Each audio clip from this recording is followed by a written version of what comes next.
드류 휴스턴이라고 하는 사람이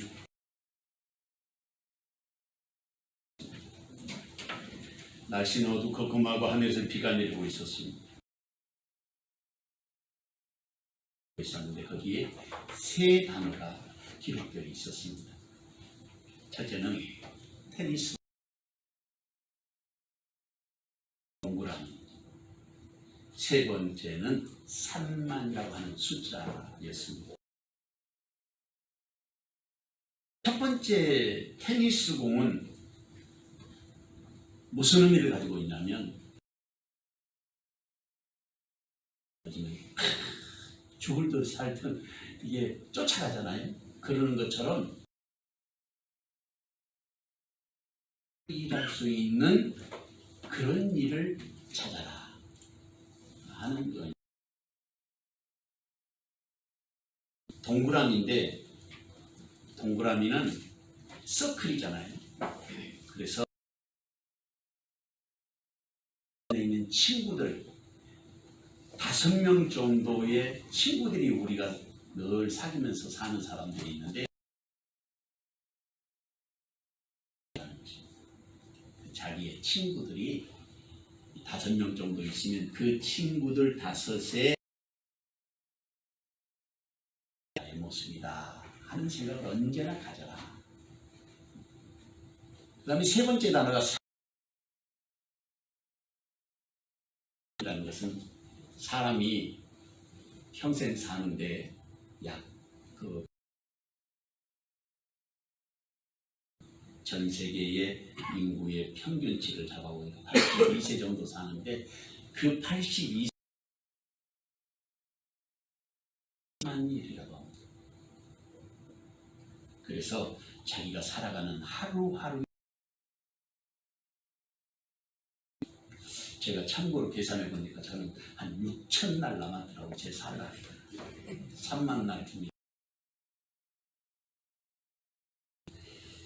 이것은 뭘 말하냐면 우리가 인생을 살아가면서 중요한 핵심적인 일이 무엇일까? 의미가 있다는 것이죠. 말씀을 우리가 대할 때도 말씀 쭉 읽어가는 것보다는 이 말씀 속에 가르쳐주는 핵심적인 키워드가 뭘까? 주려고 하시는 말씀이 무엇인가? 그것을 우리가 해야 되지 않겠습니까? 그런 의미에서 본문의 말씀은 바울 사도가 아덴에 있는 아레오바고라고 하는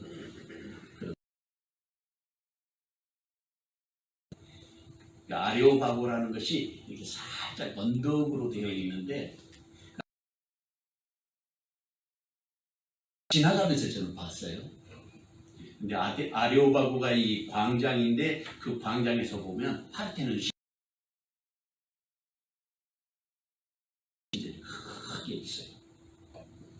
이 아레오바고라는 곳이 뭘 하는 곳이냐면 당시의 사람들이 모여가지고 회의도 하고 이라든지 여러 가지 것들을 토론하는 광장이 아레오바고였습니다. 바울 사도가 우리에게 가르쳐주고 싶은 핵심적인 말이 뭘까? 그래서 그 말씀 속에 핵심이 뭐냐면 키워드는 회개하라 하는 거였어요.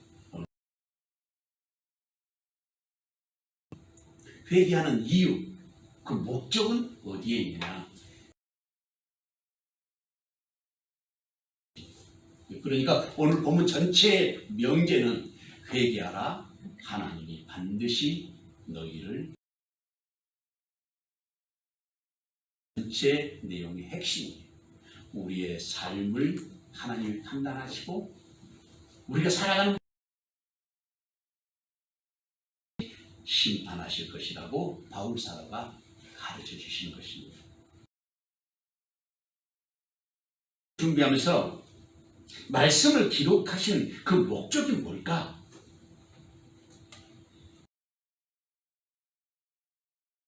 을 만나야 할 사람들, 그리고 역사 저 너머에 오늘을 살아가는 유효하기 때문에 성경에다가 기록해 놓고 그 말씀을, 그래서 오늘을 살아가는 그리스도인들을 다시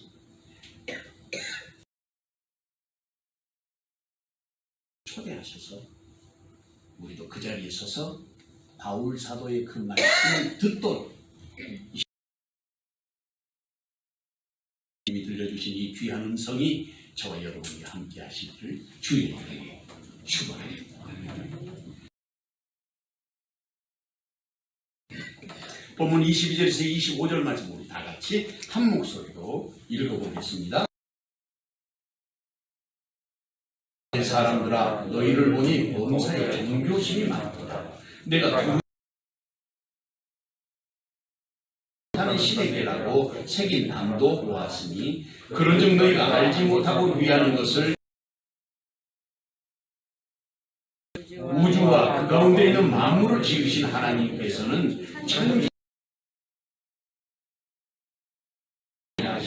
또 무엇이 부족한 것처럼 사람의 손으로 섬김을 받으시는 것이 아니니 만물을 친히 주시는 이십니다. 아멘. 사도의 영성이구나 하는 생각이 들었습니다. 이 말씀은 바울 사도의 영성이고 그리고 그것을 보여주고 있습니다. 사도 바울이 일생 동안 3번 그 전도 여행을, 사도행전 17장은 2번째 전도 여행을 하신 과정에서 여기 그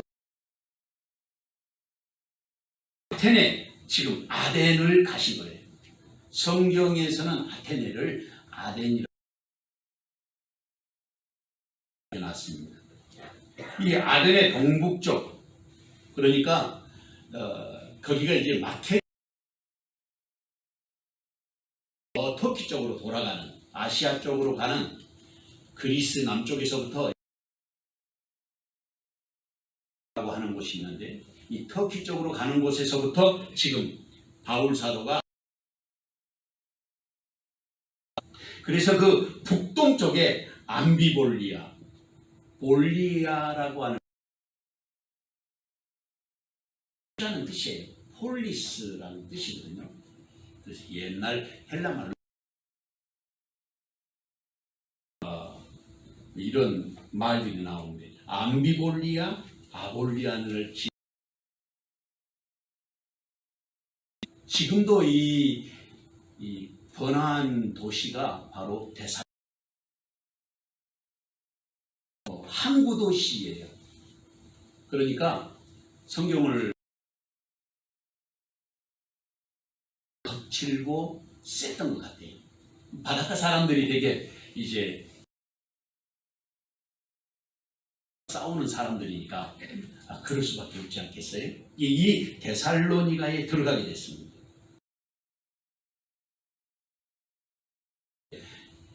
가는 곳곳마다 유대인들이 살고 있으니까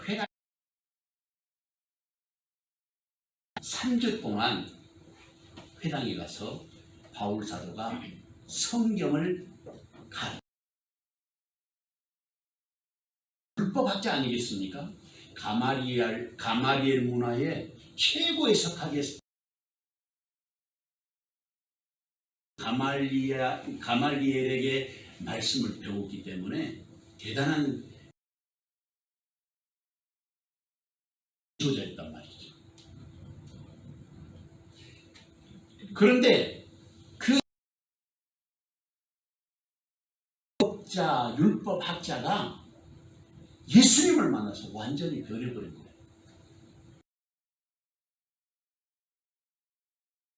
그 율법이 가르쳐주고 있는 그분이 바로 예수다. 이것을 지금 가르치는 거죠. 데살로니가에 있는 유대인들이 화가 난 거예요. 그러니까 이 바울 결국에는 말씀을 전하면서 많은 사람들이 예수님을 믿고 그리고 귀부인들도 돌아 머무를 수 없었던 거예요. 모함을 하고 바울 사도를 해코지를 하려고 하니까 그래서 라는 곳이 이제 마케도니아의 데살로니가에서 조금 더 이제 그 베레아 지방에 와 보니까 사람들이 지역마다 그 특성이 있지 않습니까? 사람들의 성품이 조금씩 다른 것 같아요. 근데 데살로니가 사람들이 거칠었던 아주 신사적이었다 이렇게 말하고 있습니다. 베레아 사람들은 신사적이었다. 그런데 오늘 너그러워서 이렇게 번역을 신사적이었다는 말을 너그러웠다 이렇게 지금 번역해. 너그러운 마음으로 말씀을 받아들여서 성경이 정말 그러한지 성경을 열심히 풍토가 데살로니가에서보다도 이 베레아에서 있었던 것입니다.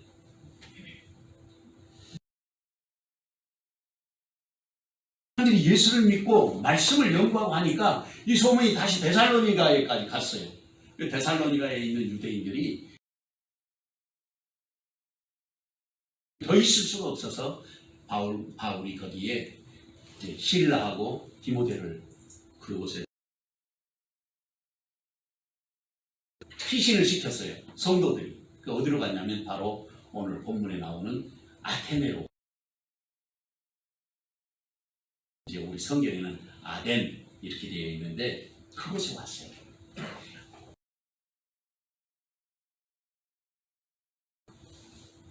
그러니까 지난주에 여러분들에게 그 성경 공부 나눠드린 거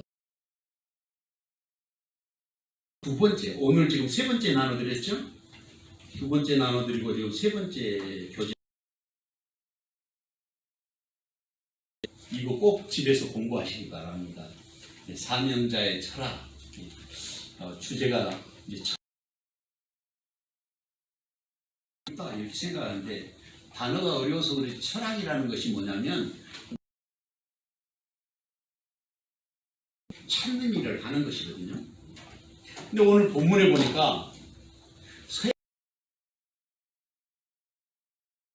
그 고대 철학사를 읽어보면 그 중에 제일 중요한 두 기둥이 하나 있는데 여기에 오늘 본문에 나온 자기들의 학파를 이루어가지고 거기에서 사람들 에피쿠로스 학파하고 스토익 학파가 있어요. 저도 처음에 알고 보니까 어려운 것이 아니라 그 사람들이 살아가는 삶의 가치를 설명하는 건데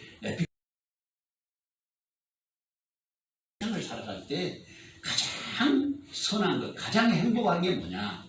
그게 바로 행복이다 생각했어요. 근데 그 쾌락은 물질적인 쾌락을 말하는 것이 아니라 정신적이고 여기에서는 그것이 선한 것이고 그게 인생이고 그렇게 살아야 인생은 진짜 인생을 바로 오늘 본문의 에피쿠로스 학파인데 그런데 문제는 이 에피쿠로스 학파는 뭘 이야기하냐면 인간의 부터 출발하기 때문에 죽으면 다 끝나고 아무것도 없다. 원자로 돌아간다. 죽고 난 다음에 다시 산 이야기를 하는 거예요. 예수님이 어려움을 당하시고 그리고 십자가 이야기를 하고 있는 거예요. 이게 자기들의 이론하고는 안 맞잖아요. 그러니까 따지러 온 것이죠. 그래서 에피쿠로스 학파에 사람들이 몰려왔어요. 이 바울 사도를 데리고 여기에 스토익 학파 사람들도 같이 따라왔잖아요. 그 사람들이. 본문의 말씀에 지금 22절부터는 안 나오지만 그 앞부분에부터 이 18절 이해할 수 있기 때문에 이걸 설명을 드리는 거예요. 에피쿠로스와 스토아처럼 왜 이 사람들이 따라왔는가? 바울이 예수님이 라고 하는 사실을 이야기하니까 에피쿠로스 사람들이 받아들일 수 없는 거죠. 우리 논리학파 사람들이 왜 따라왔냐? 이 사람들은 이제 그 이론이 로고스에서부터 시작되는데 진리로부터 온 것이다. 이 스토익 학파는 그래서 나중에 기독교의 이론을 세운데 온 세상이 진리에 의해서 만들어졌다고 믿었습니다. 그리고 인간은 자신에게 그리고 그것을 적응해 나가야 된다고 생각했어요. 그런데 이 스토익 학파는 죽은 다음에 또 사후의 세계 학파하고 스토익 학파하고 둘이 대적을 하는 거죠. 하나는 죽은 다음에는 사후의 세계가 있다고 이야기하니까 이 두 사람들이 와가지고 하나는 내 편이라고 생각하니까 결혼하기 위해서 바울 사도에게 오고 그러니까 다른 한편은 또 바울 사도에게 와가지고 따지려고 지금 온 거예요. 그래서 여기에 18절에 보면 자들이 바울과 쟁론하러 왔다. 요 이유가 바로 거기에 있는 거예요.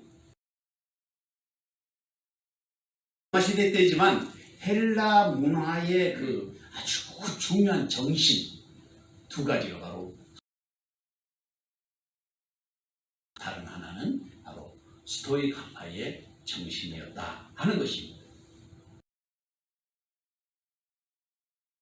사도가 그 사람들에게 끌려오고 또 유대인들도 함께 지금 몰려온 거예요. 이 아리오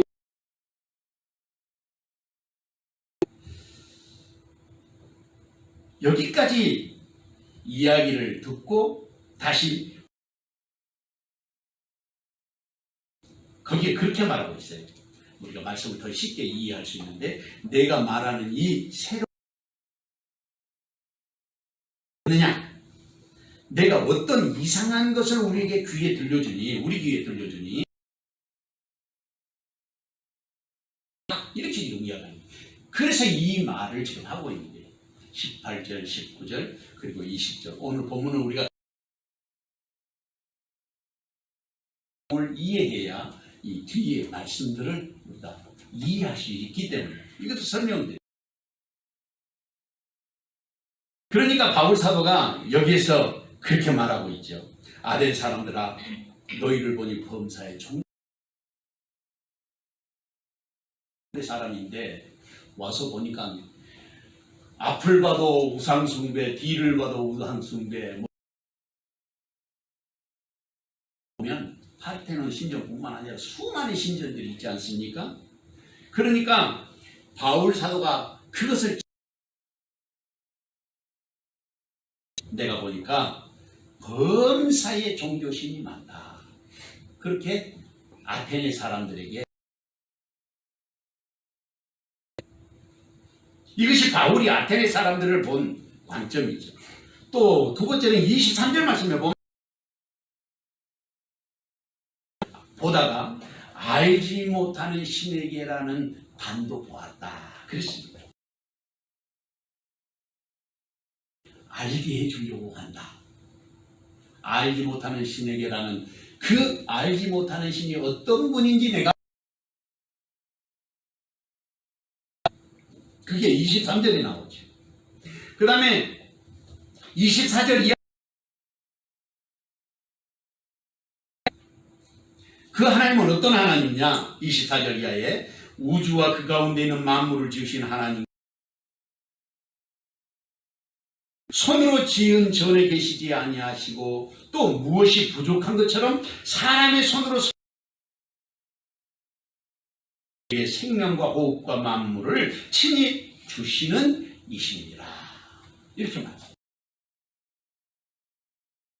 사도의 신관, 하나님의 어떤 분인가를 이해하고 있는 거죠. 우리도 하나님에 대해서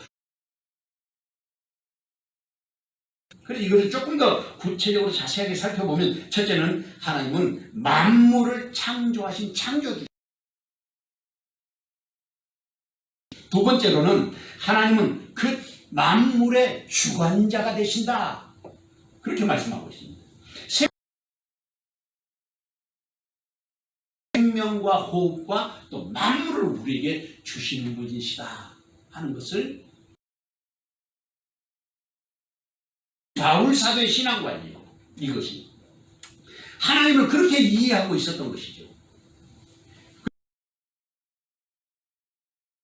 사람들에게, 그리고 에피쿠로스 학파 사람들에게, 스토익 학파, 스토아 학파 사람들에게 알지 못하신 고 가르쳐 주는 거예요. 하나님이 어떤 하나님인가 물어보면 꼭 산신령 같은 하나님을 이야기를 해요. 거의 하나님이 아니시거든요. 우리의 생각 속에 우리 한국 사람들이 가지고 있는 하나님인가 바로 그런 하나님입니다.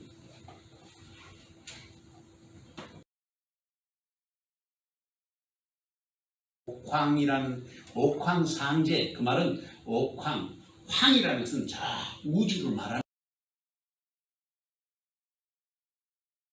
그분이 상제라는 중국말은 샹띠라고 그러는데, 이게 이제 바울 사도가 그렇게 어렴풋이 알고 있는 그 하나님을 정확하게 만물의 주관자이시고 우리의 생명과 호흡과 만물을 우리에게 주시는, 우리가 알아야 될 하나님에 대한 이해인 것입니다. 이스라엘아 들으라, 우리 하나님 여호와는 오직 유일한 여호와시니 너는 마음을 다하고 뜻을 다하고 힘을 다해 내 하나님 여호와를 사랑. 너는 마음에 새기고 내 자녀에게 부지런히 가르치며 집에 앉았을 때든지 길을 갈 때든지 누웠을 것이며 너는 또 그것을 내 손목에 메어 기호로 삼고 내 미간에 붙여 표로 삼고 또 내 집 사랑하는 성도 여러분, 누가 바울 사도처럼 오직 유일하신 하나님 하겠습니까? 누가 아덴을 바라보고 분석하는 바울 사도처럼 명철한 하나님의 사람이 되어야 하나님을 사랑하고 믿음으로 하나님 앞에 자신을 거룩하게 세울 수 있는 사람이 누구입니까? 그 자리에 주님은 이 귀하는 종이 저와 여러분에게 함께 하시기를 주님의 이름으로 축원합니다.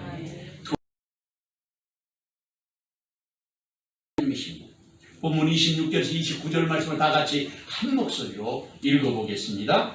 일명 땅에 살게 하시고 그들의 연대를 정하시며 거주의 경계를 한정하셨으니 찾아 발견하게 하려 하심이로되 그는 우리 각 사람에게서 멀리 계시지 존재하느니라. 너희 시인 중 어떤 사람들의 말과 같이 우리가 그의 되었은즉 하나님을 금이나 은이나 돌에다 아니니라. 아멘. 바울 사도는 다 혈통이 하나라는 거예요. 이게 성경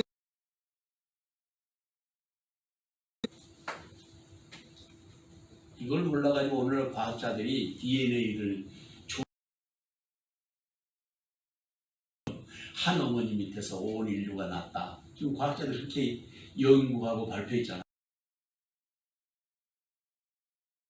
아프리카에서 살았다. 오늘 과학자들이 지금 그렇게 이야기하고 있어요.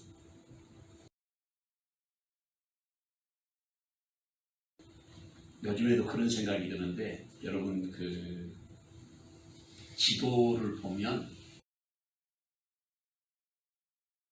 아메리카 대륙, 그러니까 미국하고 남미 그 대륙하고 아프리카하고 유럽하고 이렇게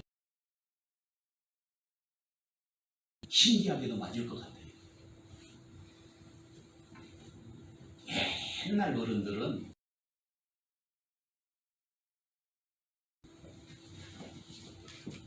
네모지게 생겼다고 옛날 어른들은 생각했다고 해요.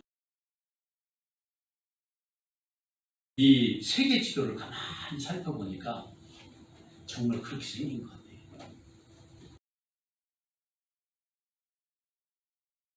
프로그램이 있거든요. 컴퓨터에 여러분들이 다운을 받으면 실행을 시키면 거기에 지구가 나옵니다. 우주선에서 그리고 우리나라를 찍으면 우리나라가 커져요. 그리고 서울을 찍고 강서구를 찍고 그 다음에 영창동이 보입니다. 우주에서 찍은 사진. 야, 정말 대단한. 그런데 2000년 전에 바울 사도가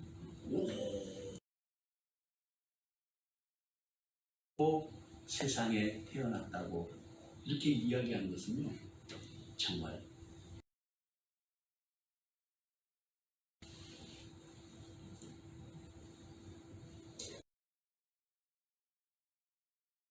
사도가 가지고 있는 이 세상에 대한 이해, 그것은 하나님으로부터 왔고 바울 사도의 영적인 안목이고 바울 사도의 인간된 그 그릇, 사람됨의 그릇이다. 이렇게 제가 혼자 역시 가브리엘 문화에 촉망되는 젊은 분명하게 드러난다. 그런 생각이 들었습니다. 그래서 하나님의 위대 바울 사도로 하여금 두 눈으로 그 순교 현장을 목격하게 하시고 율법적인 사고와 그의 모든 율법적인 사상을 완전히 깨뜨리고 주님께서 것이다. 그런 생각이 들었습니다. 그것뿐만 아니라 땅에 살게 하시고 그들의 연대를 정하시고 거주의 경계를 정하셨다는 거예요.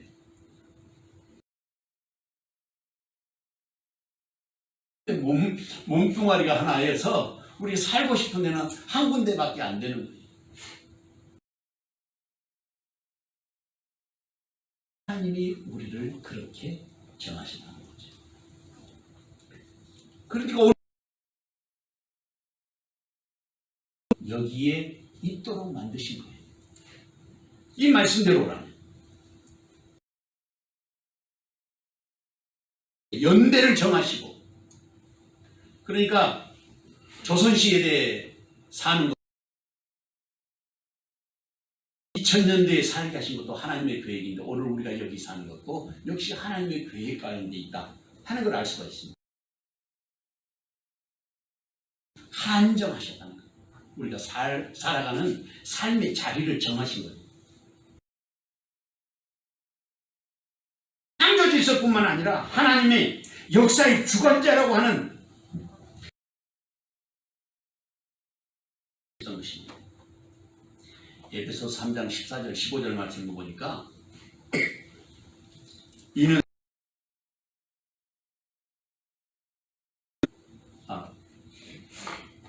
14절 15절 말씀을 보면 이름을 주신 아버지 앞에 무릎을 꿇고 비노니 그렇게 말했습니다. 언젠가 목사님들 모임에서 우리 민족의 이름에 대해서 이야기해요. 영어로 코리아입니다. 그리고 또 조선이라고 하는 이름을 가졌죠. 이 이름을 누가 주시는가? 그랬더니 목사님들이 따지더라고요. 괜히 그런 말을 했어요. 그 성경이 어디냐면 바로 에베소서 3장 14절 15절 말씀입니다. 하늘과 땅에 있는 각 족속에게 이름을 주신 아버지께 아버지 앞에 무릎. 여기 한 가지 더 알고 싶은 것이 있는데 그건 비밀인 것 같은데, 본문의 말씀을 보면 하늘과 땅에 있는 각 족속에 이렇게 말하고 있습니까?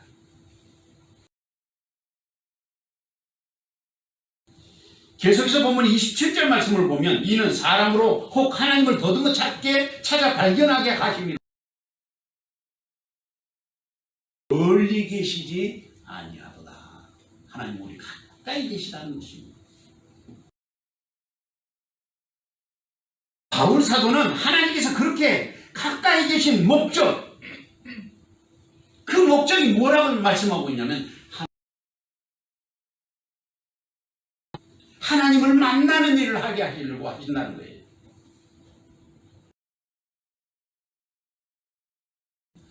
우리가 거룩하지 않기 때문이에요.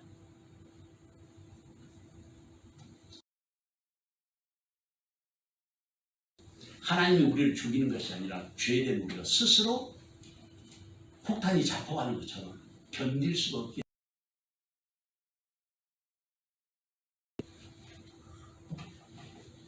28절 말씀을 보면 바울 사도가 알고 있는 하나님은 하나님 안에서 살아 움직이는 존재라는 것입니다. 그걸 기동한다. 그렇게 지금 본문에서 이야기하고 있는데, 하나님의 은혜 가운데서 하나님께서 우리로 하여금 움직여 살게 하고 계신다는 것입니다. 된 사람의 그 시인, 아테네의 시인이 당시에 유명한 시인이 있었던가 봐요. 그 사도가 살짝 언급했는데 우리가 하나님의 가족이다 하는 말을 했다는 것입니다. 그러는데 계속해서 29절 말씀을 보면 이와 같이 하나님의 소생이 되었습니다. 기술과 고안으로 새긴 것들과 같이 여길 것이 아니니라. 그것인가를 설명하고 있습니다. 왜냐하면 하나님의 자녀로서 하나님을 하나님을 알고 하나님께 예배하는 사람이 되어야 한다는 말씀입니다. 그래서 죽어 있는 것입니다. 아덴 사람들이 몰라가지고 은이나 돌에다가 새겨서 사람의 기술로 고안해서 만든 그런 우상을 이게 우리가 흔히 기본으로 돌아가자 그런 말 하지 않습니까? 하는 말을 성경으로 돌아가자 또는 초대교회로 돌아가자 이런 그 정신의 바울 사도가 신앙의 가장 기본적인 원리 하나님이 어떤 하나님인가를 설명 성경으로 돌아가자 하는 것처럼 세상이 바뀌고 역사가 새롭게 전개돼도 이 무엇이라고 말씀하고 있는가 이것이 가장 중요한 것입니다. 성경이 뭐라고 말씀하고 있는가가 중요한 거예요. 출애굽기 20장 4절에서 6절 말씀해 보면 아래로 땅에 있는 것이나 땅 아래 물속에 있는 것이나 아무 형상이든지 만들지 말고 그것들에게 절하지 말고 하나님 여호와는 질투하는 하나님인즉 나를 미워하는 자에게는 죄를 갚되 아버지로부터 나를 사랑하고 내 계명을 지키는 자에게는 천대까지 은혜를 베푸느니라. 사랑하는 성도 여러분, 누가 하나님을 찾아야 할 사람입니까? 누가 가까이 계시는 하나님을 만나야 할 사람입니까? 꿈이 되는 사람이 되어야겠습니까? 그 자리에 주님은 지금 저와 여러분이 서 있기를 원하시는 것입니다. 주님의 이름으로 축원합니다. 셋째로 하나님은 지금 회개하라고 말씀하십니다. 목소리로 읽어보겠습니다. 알지 못하던 시대에는 하나님 간과하셨거니와 이제는 하셨으니 이는 정하신 사람으로 하여금 천하를 공의로 심판 가운데서 다시 살리신 것으로 모든 사람에게 믿을 만한 증거를 주셨으니 알지 못하던 시대에는 하나님이 간과하셨거니와 앞에서 말씀하신 것처럼 알지 못하는 시대, 그러니까 당시 아덴의 영적인 하나님을 제대로 알지 못하던 사람들이 살던 시대. 이 말씀을 좀 더 쉽게 이해하기 위해서 공동번역 성경을 보니까 그렇게 기록했어요. 하나님 눈을 감아주셨지만 이제는 어디에 있는 사람에게나 다 이게 공동번역 성경의 번역이에요.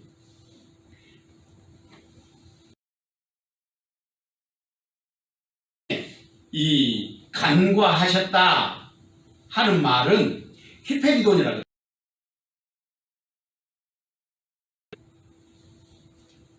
그러니까 알지 못하던 시대라는 말은 지금까지 복음을 듣지 못하던 시대. 그러나 이제는 어디에 있는 사람에게나 회개할 것을 명령하십니다. 이라는 말은 원래 헬라어 원어대로 보면 즉시 회개는 언제 하는 것이냐? 말씀을 듣는 즉시 지금 해야 된다고.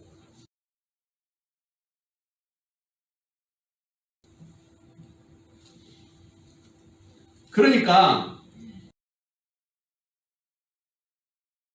회개하는 그 이유를 여기서 이제 회개하라고 말씀하시기 때문에 이유를 우리가 알아야 됩니다.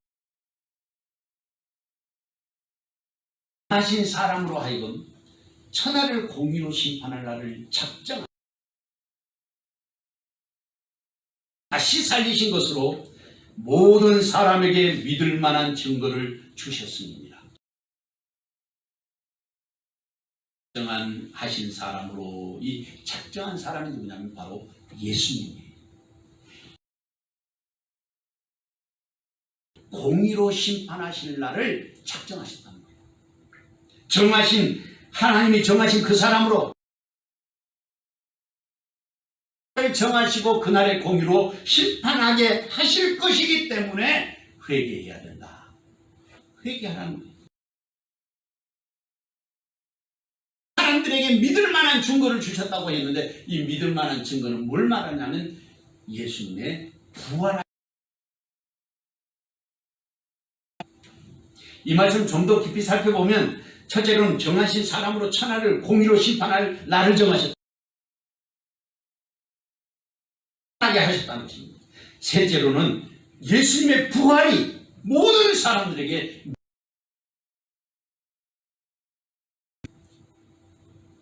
에피쿠르스 학파는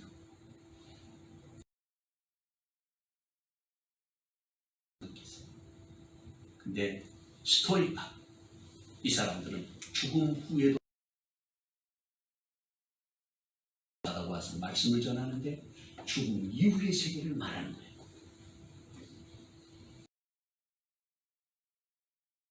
그런 의미를 가지고 있는 설교입니다.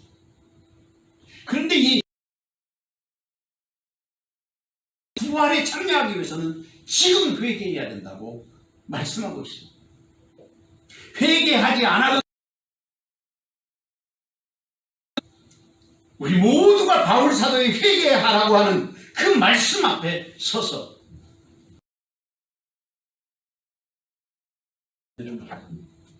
오늘도 주님의 보혈로 깨끗함을 입는 사람이 되어야 할 것입니다.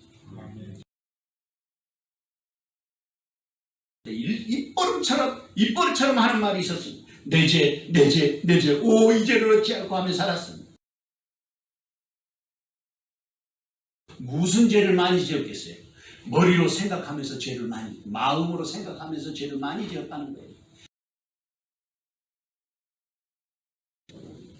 신부님에게 찾아가서 죄를 고해성사를 하니까 신부님이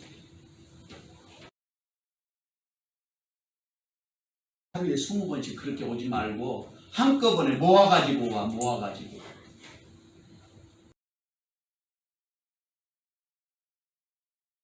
밀양이라고 하는 영화를 보신 분들이 계실 것입니다. 유괴범의 이야기예요. 죽었잖아요. 근데 그 유괴범이 감옥에 갇혔습니다.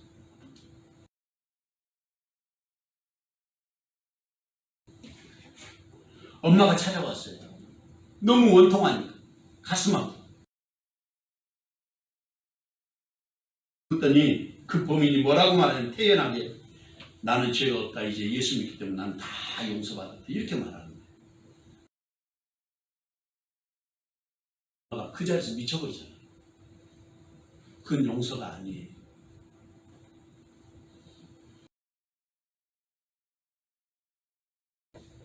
성경에서 말하는 회개가 아닙니다. 죄를 범했으면 그 당사자에게 죄를 고백하고 용서를 구하는 하나님 앞에 회개하는 일은 어렵지 않습니다. 그러나 자신의 죄를 상대방에게 자복하는 그것을 회개하라고 말하고 있습니다. 입술로만 말하지 않고 삶으로 고백하라는 것입니다.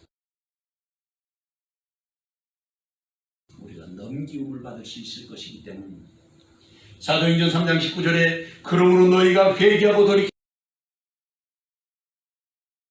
새롭게 되는 날 주 앞으로부터 이룰 것이오라고 했습니다. 사랑합니다. 주님의 음성을 듣고 말씀에 순종하는 사람이 되어야 하지 않겠습니까? 누가 주님의 심판을 기억하는 사람이 되어야 하겠습니까? 합니까?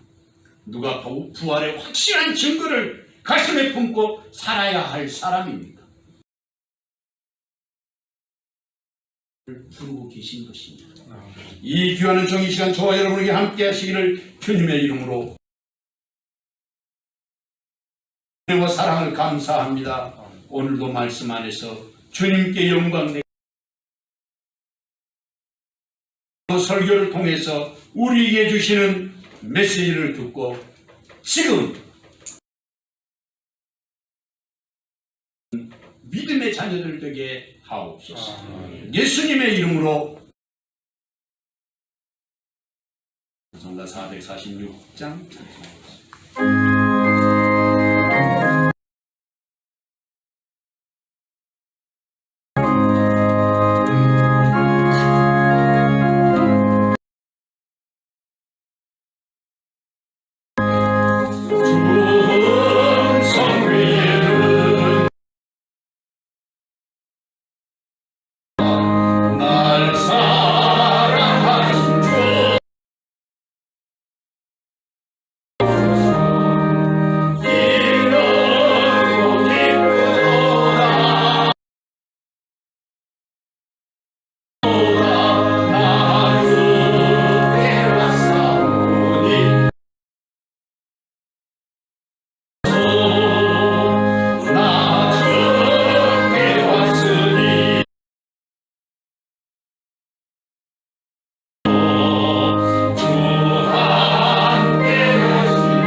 사랑하는 아버지 하나님,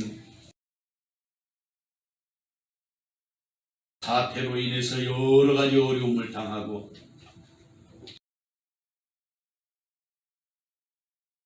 모든 것이 제재 가운데 있지만 주님이 우리를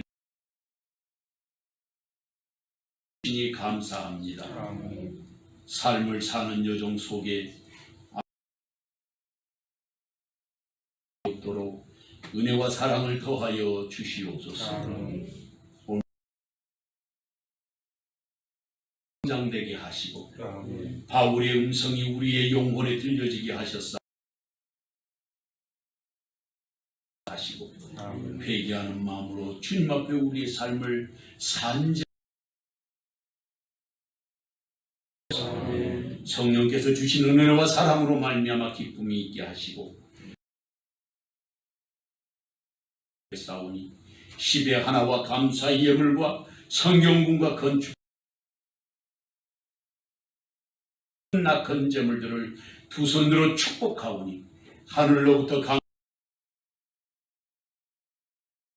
강터와 사후의 터전이 풍요롭게 하여 주셔서 마음껏 충성하고 또한 주께서 주신 은혜와 사랑으로 말미암아 우리 땅에 사는 동안 아버지의 기쁨되고 시대와 역사의 소망 예수님의 이름으로 기도하옵나이다. 아멘. 오늘이 부활절 6번째 주일이고 현수막을 이렇게 걸어놨는데요. 예수와 이벌스데이인데 창립 기념 주일이고 그리고 또 총회 지침 예배 회복의 날 이렇게 이제 공문이 하다 이태원 사태로 인해서 이게 상당히 많이 체크가 되고 있기는 하지만 아직도 그 행방이 자기들 그 소수 인권법의 소수자 인권을 그것 때문에 다른 사람들 다 죽게 생겼어요. 제주도까지 퍼졌어요. 그래서 전부 조사해가지고 지금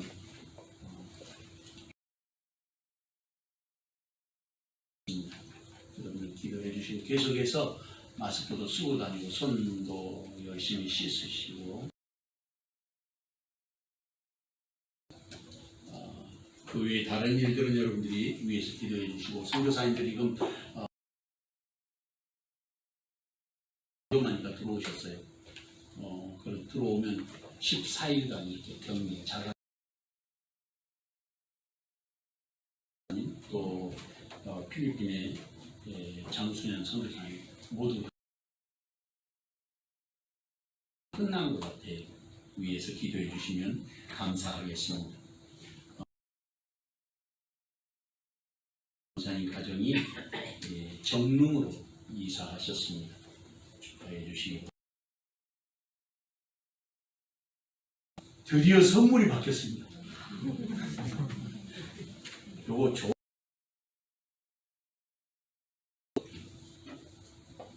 써놨어요. 그래갖고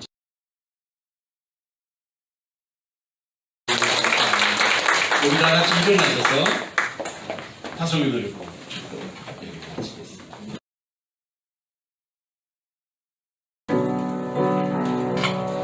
너의 바른 길에 후에 와 함께 하시니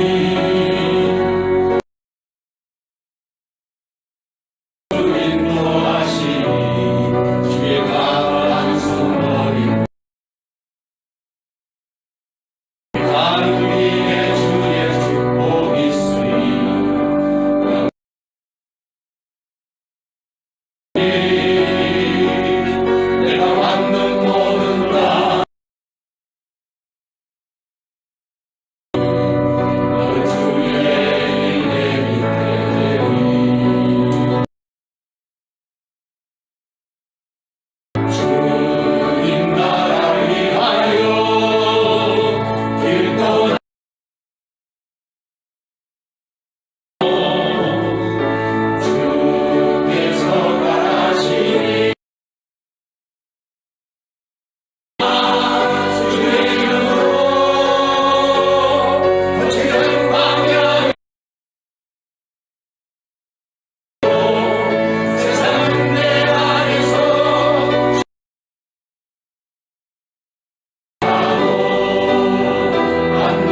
교회 머리 되신 우리 주님 예수 그리스도의 은혜와 아버지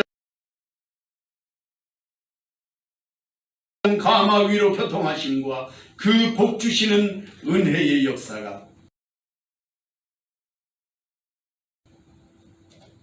말씀을 외치는 바울 사도의 음성을 듣고 주님 앞에 여기 모인 모든 주님의 자녀들 머리 위에와 저들의 가정과 일 께서 복 주시기로 약속하신 사랑하는 새 영제단 위에 지금부터 영원토록 나이다. 아멘.